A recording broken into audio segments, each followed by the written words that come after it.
Russian enriched uranium, and spare parts for Soviet-made nuclear reactors. Will it be the deferred card in the face of America and Europe? The Russian-Ukrainian war focused the world's attention on the political, economic and military papers that are in the hands of the master of the Kremlin, President Vladimir Putin. That could benefit from them in the struggle against the United States and Western countries. The energy card was at the fore, especially the sales of Russian gas, oil and coal, which constitute about 40% of the total energy sources in the European continent. According to Bloomberg, within the framework of Western sanctions, the United States suspended purchases of gas and oil from Russia. While the European continent is still searching for alternatives to Russian oil and gas, with everyone confirming the impossibility of dispensing with Russian oil and gas immediately. While the European continent is still searching for alternatives to Russian oil and gas, with everyone confirming the impossibility of dispensing with Russian oil and gas immediately, which constitutes more than 16.5% of the energy sources for about 96 US nuclear power plants. According to the New York Times, this position prompted some European companies that import Russian gas and oil to criticize the United States, which consumes 18 million barrels of oil per day. Only 5% came from Russia. How will the United States deal with the Russian uranium file, in light of the tendency of some liberals and progressives from the Democratic Party to search for an alternative to Russian uranium? Can Russian uranium turn into a weapon in the hands of President Putin, who was raised in the KGB and understands the language of secret ink that makes use of all available papers, including the uranium paper?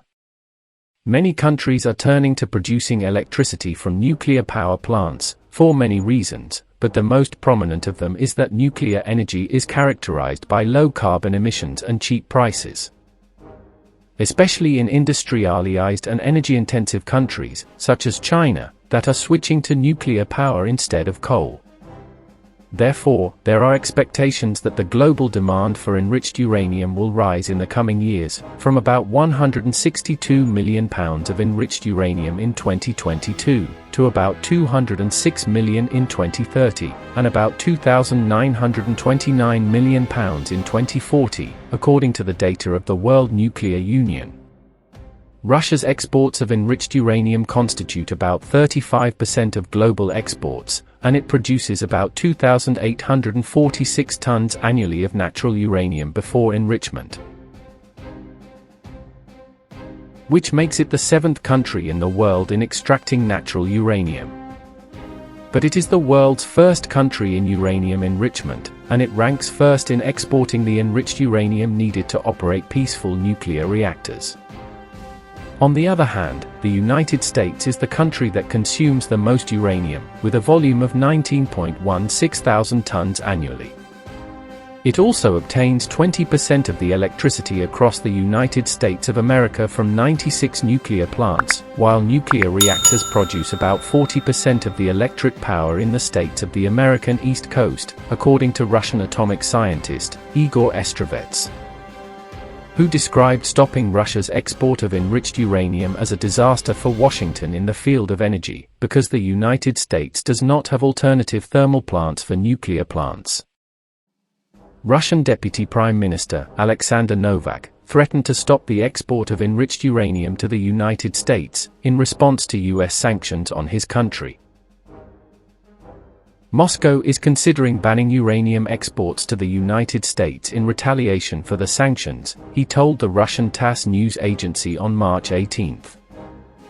The White House is facing a series of challenges, not only from Russia's threat to stop the export of enriched uranium to the United States, but also under internal pressure, especially from the liberal wing of the Democratic Party and local uranium producers, or from European allies. Weeks after the Russian-Ukrainian war, domestic and European criticism of the American position increased, because he urges the Europeans to pay an exorbitant bill as a result of dispensing with Russian gas and oil on the one hand, while President Biden is slow to stop buying Russian uranium. For this reason, some American moves began, which CNN described as timid, to impose sanctions against the giant Russian company, Rosatom, which provided 16.5% of the enriched uranium needed by American power and electricity production plants in 2020. Whose figures revealed that Rosatom's exports constitute 35% of the world's total exports of enriched uranium, according to Bloomberg Agency, citing the UXC Corporation.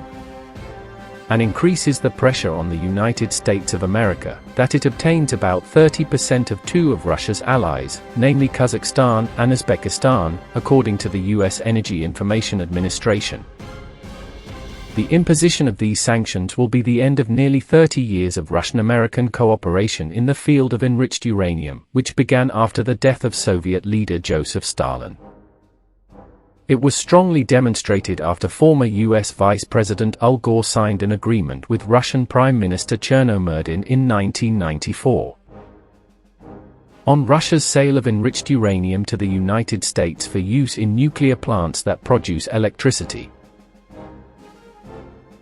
Adding to these pressures on the American president is that when the White House excluded Russian enriched uranium from the sanctions, the American Association of Uranium Producers demanded that the Biden administration stop importing Russian uranium. Meanwhile, nuclear industry groups have lobbied against uranium sanctions in the country, at least for the time being, according to Bloomberg. The White House is aware of the United States' short-term need for Russian enriched uranium because it is the cheapest in the world. It's also of high quality, not to mention that U.S. production so far is minimal, according to uranium supply expert Chris Jadomski. In fact, the invasion of Ukraine showed the weaknesses of the nuclear industry, and all indications are that the continuation of the war in the field opens more fronts of conflict and mutual punches between Washington and Moscow, and it seems that the enriched uranium sector is the next arena and the new round in this conflict.